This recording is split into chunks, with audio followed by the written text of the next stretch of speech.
Welcome back to another video. My name is Stephen Foster. Today, we got to talk about something that to me was counterintuitive really up until a few years ago and still feels kind of counterintuitive, but journaling made me a minimalist, or at least more minimalist than I was before. I'm looking for my phone. I thankfully keep my phone out of reach most of the time. One moment. I thought this, my iPhone, my smartphone or whatever, I thought that would help me be a better minimalist or have less things, make my life less about things and buying things and whatever. I'd have experiences or at least live a more simple life. Spoiler alert, that's not how it went.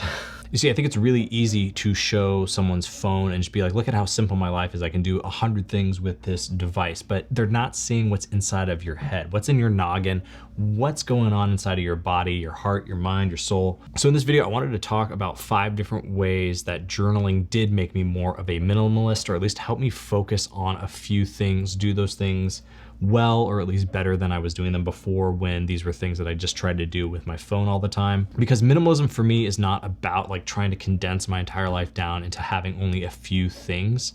It's about focusing in a few areas and places where I want to spend the majority of my efforts, my time. Because for me, sitting in a room with nothing but white walls scrolling on my phone doesn't sound like minimalist bliss, it sounds like hell. So the first thing that I started doing in my notebooks, which was a practice that I did have on my phone, was creating one page or one note for want, this like place where I could drop down things that I might want to buy, especially now in the internet age where like impulse buys can just happen at any moment. Like your inbox is a sea that people want to invade like pirates and tell you like, hey, you need to buy this thing. Here, check out this thing. Look at this thing, right? And I'm grateful usually for about somewhere between 1% and 10% of those emails. But when I do find something that I feel like, hey, I actually want this, I put it down on a list. I say, all right, I want this thing. I'm gonna put it on this list and I'm gonna come back to it in a few days and see if I still want it, see if it's still worth that price tag that it's asking for. And usually within a few weeks or a month, I might have a few things on this list, and that's good because then if I decide, hey, yeah, I got a little extra money at the end of the month, or I wanna invest more in my business, I wanna invest more,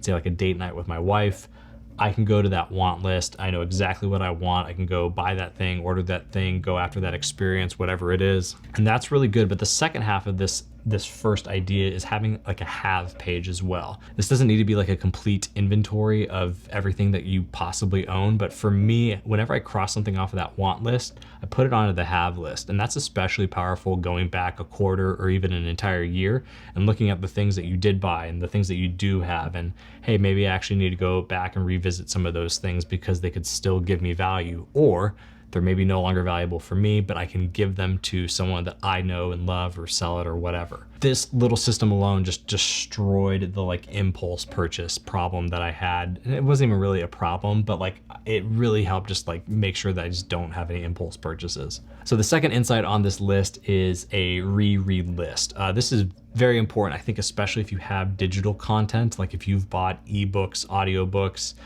Kindle books, PDFs and pamphlets, things from like creators that you probably really love and enjoy supporting. It is amazing to me how good my mental map of my books are here in the studio, but how little I actually know of like the digital products and content that I own.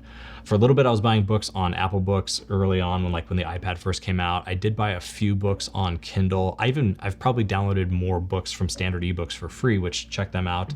Not sponsoring this, but they're one of my favorite internet projects that just always need some love. But even like when I think about like the few dozen books I downloaded off of Standard eBooks, I don't even remember all the books that I downloaded off of Standard eBooks. So having a list of books that I might want to reread, going back to like my digital products and like inventorying some of that and going, hey, what would I like to revisit? Or even looking at my physical books and going, what would I like to check out? This is a great way to find value or like recapture some of that value in existing things that you have. I think a lot of the minimal movement early on like decried physical media because it was like, oh, look at all these objects you have. But if you have like a subset of objects that you can continue to return to that are quality, beautiful objects that you enjoy using, like I think that actually helps more in being a minimalist than say trying to cram everything into a digital space and remember that you have all this value sitting there on your phone or your laptop or whatever. A couple points for me here. I really wanted to go back and reread the Gospel of John. Haven't read it in a long time, at least a couple years, I think, in a way that's like as a story, trying to like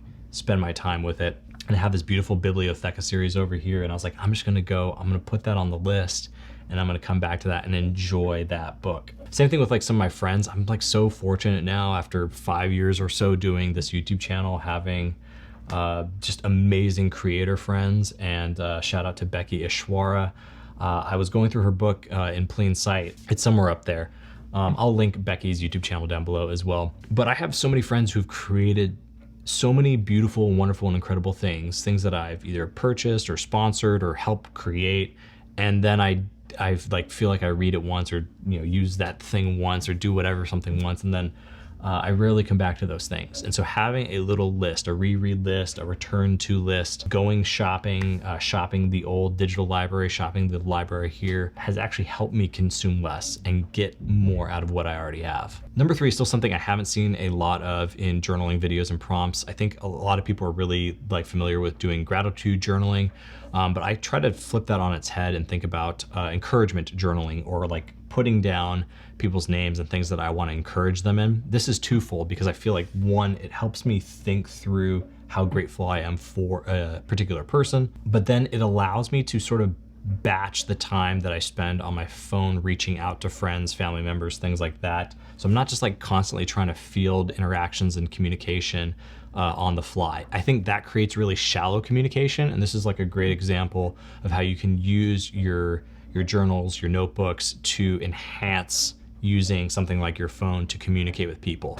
Think about what you want to say beforehand, write it down, let those thoughts evolve. Think about how you want to encourage that person in that way that you're grateful for them, and then schedule a time to reach out to have a quality conversation, or set up a time then where you can actually get together, spend some time IRL, face-to-face, in person, with that person that you want to encourage. I think this, at the end of the day, really is like what minimalism is about, is like minimizing my love, or like the consumption of my time on stuff, and focusing more on people and allowing me to love people more. And number 4 on this list really plays into this idea, is having a like devotional time, or like having a way that you can spend time with your notebook, writing things down, or reflecting on something that allows you to not use your phone, but be creative and be developing a skill or something that you want to be developing in your life. For me, I've been practicing Latin now for about 7 years, really seriously for the last 4. But for me, just writing down things from the Vulgate, writing down things from like Cicero, Caesar,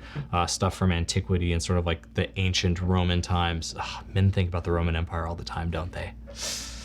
If you think about the Roman Empire all the time, make sure you subscribe to this channel and comment down below with your favorite emoji that has something to do with the Roman Empire.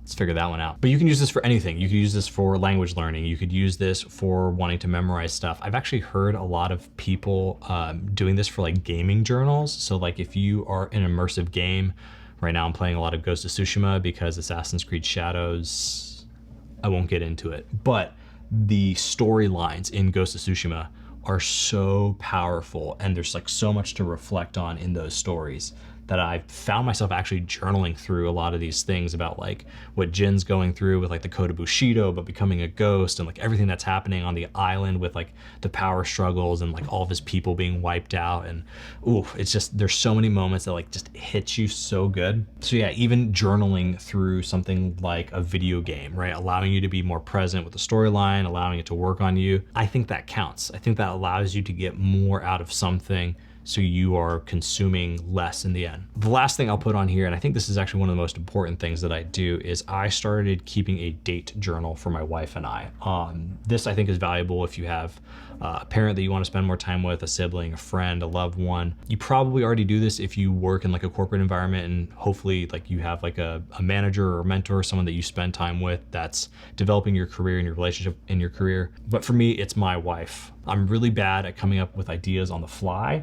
So like when something strikes me, I will start journaling and like sort of devising a plan, putting together a date for her and I, especially now that we've become parents and our second kid is almost here. There just feels like there's always so much to do. And every time we talk about like a date night without a plan, it never happens. But by writing it down in the journal, developing that idea, figuring out like, okay, hey, is this something we want to do in the evening, in the morning, midday, whatever? How do we get a sitter or family or friends to help watch the boy, soon to be the boy and the girl. Thinking through all those things in the notebook allows me to get more excited about that date and sort of like spreads the enjoyment of that like before it happens. And even after that date then comes to fruition because there's actually like a plan and like a thought through idea with it. I find myself going back to some of those notes, and that informs, I think, the good conversations that come in the next date, which is really nice. I think part of being a minimalist, if you want to actually have more deep experiences, more depth in relationships, using a notebook to think through some of those things and allow yourself to reflect on the previous iterations of them, like a date. Yeah, it just makes life better. That's really what it comes down to. So let me know down in the comments below if there was something on this list that I missed, or something on here that you really liked. I would love to know how journaling made you more of a minimalist or someone who's just more focused on living and getting the most out of life. If you haven't subscribed to this channel yet, please do so. This channel, we're diving into all things like analog, a little bit of tech still here and there maybe. Just generally, we're on an expedition to live a complete life. So if that sounds like something you're into, make sure you join us here. With that, be kind both in life and in the comments below. Like this video to send good vibes across the internet. We'll do it again soon. Later.